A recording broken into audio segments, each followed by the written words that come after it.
All right, hello everybody, it's Paige from the Helen Schuler Nature Center. I wanted to say welcome back to the Natural Leaders Project Home Eco Challenge. This week, Ecosystems 101!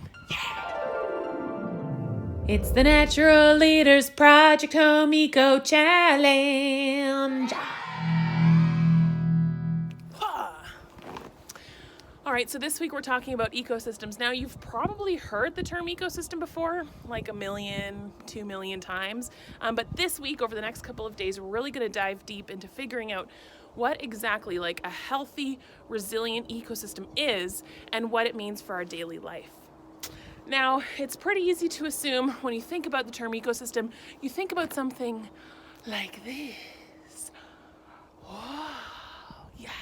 Now, all of those natural ecosystems, like supernatural ecosystems, are obviously really important, but I would argue that one of the most important ecosystems in the world is this one, your home ecosystem. It's where you spend the most time. It's also where you have the biggest impact. So in terms of understanding your role in the ecosystem and kind of the impacts of your daily life, your home ecosystem is where we should start, for sure.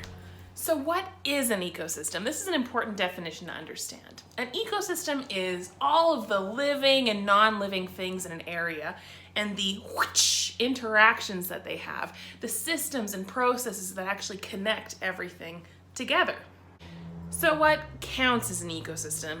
Well, an ecosystem can be ginormous, like Earth is a planetary ecosystem, or it can be pretty teeny-weeny, like the ecosystem you find under a rock.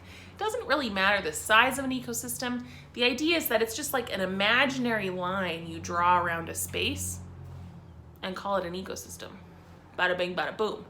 Now, usually there are like defining characteristics for an ecosystem, like a mountain ecosystem is defined by the mountains, right? Or, for example, we can look at a ginormous area of land covered in grass, draw an imaginary line around it, and call it a grassland ecosystem. You can do the same thing for a wetland ecosystem. Hey, look at all this wet land. It's wet most of the time. Let's draw a little circle around it, call it a wetland ecosystem. So an ecosystem can kind of be whatever you determine it to be. We can have wetland ecosystems, planetary ecosystems, microscopic ecosystems, grassland ecosystems, coulee ecosystems. I mean, you can even draw a line around your shoe and call your shoe an ecosystem. It just might not be a very healthy ecosystem. Well, I hope for your sake it's not a very healthy ecosystem. The important thing to know is your home or your neighborhood is also an ecosystem. So the task at hand is for you to, in your notebooks, write down a definition for what an ecosystem is. Now you can use your own words, but I'll also put one up on the screen here for you. In fact, you might even want to pause the video to write down that definition, and I'll even make a great pause face for you. So pause it right now. Got it? Is that a good pause face? Okay, so now underneath your definition of an ecosystem, I want you to come up with as many examples of ecosystems as you possibly can. I mentioned a few, I think, like grassland, planetary, microscopic, but I want you to try to come up with as many as you've personally experienced before. So what ecosystems have you been able to explore so far in your life? And like 10,000 points if you can come up with more than 30. How about that? Okay, so the last thing I want to talk about today are keystone species. Now, every ecosystem has like an MVP or a keystone species, which holds the whole show together. If this species were to disappear, the entire ecosystem would either collapse or be drastically changed. Fun fact, the term keystone actually comes from like architecture. So if you have an archway, whoop, like this, you have all these stones on either side, and then the one that holds the whole thing together is called the keystone. The more you know. Let's check out a few examples of keystone species in this region.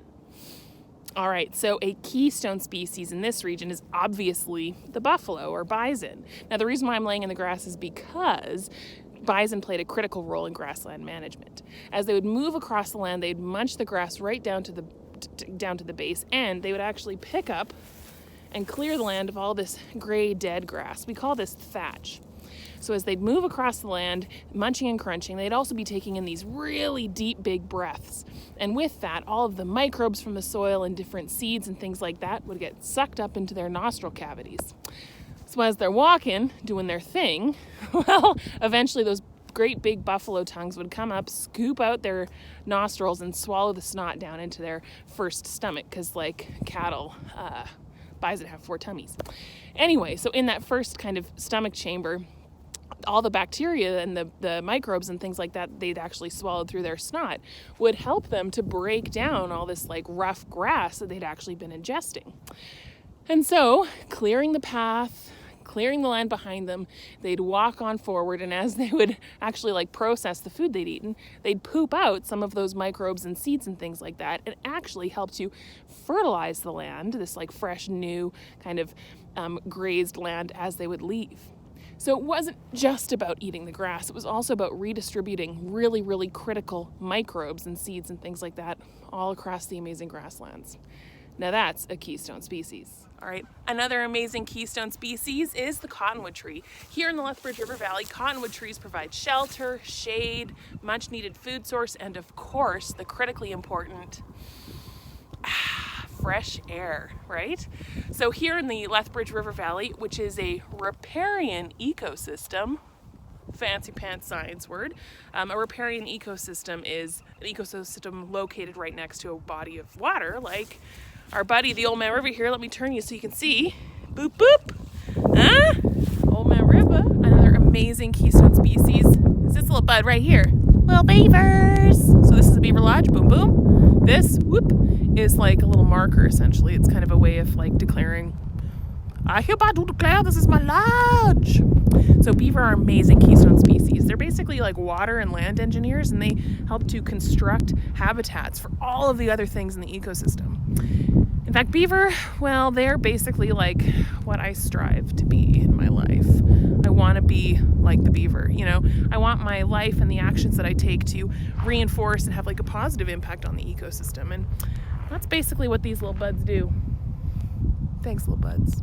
All right, so those are some examples of keystone species in our region. And your task for today is to actually come up with the keystone species in your home ecosystem. So what are 1 or 2 species that really keep your entire home ecosystem thriving?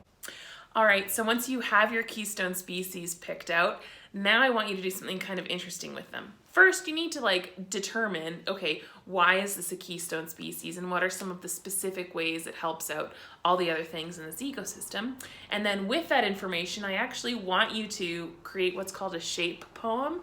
So essentially I want you to draw out that species, but using like the words to describe it as a keystone species instead of the lines or the outlines of drawing. So how can I explain that better? I want you to draw that keystone species, but instead of using lines to draw it out, I want you to use kind of words that describe it as a keystone species. It's gonna be so artistic, you guys. Just so artistic. All right, that's it for today. Basically, this is just an introduction into what ecosystems are, some examples of ecosystems, and then of course, the critical role of keystone species within ecosystems. So tomorrow we're going to look at kind of some of the stuff and the systems that make up an ecosystem. But until then, see you later. Hey, Chewy. How's it going? Oh, to be a cat. Just chilling all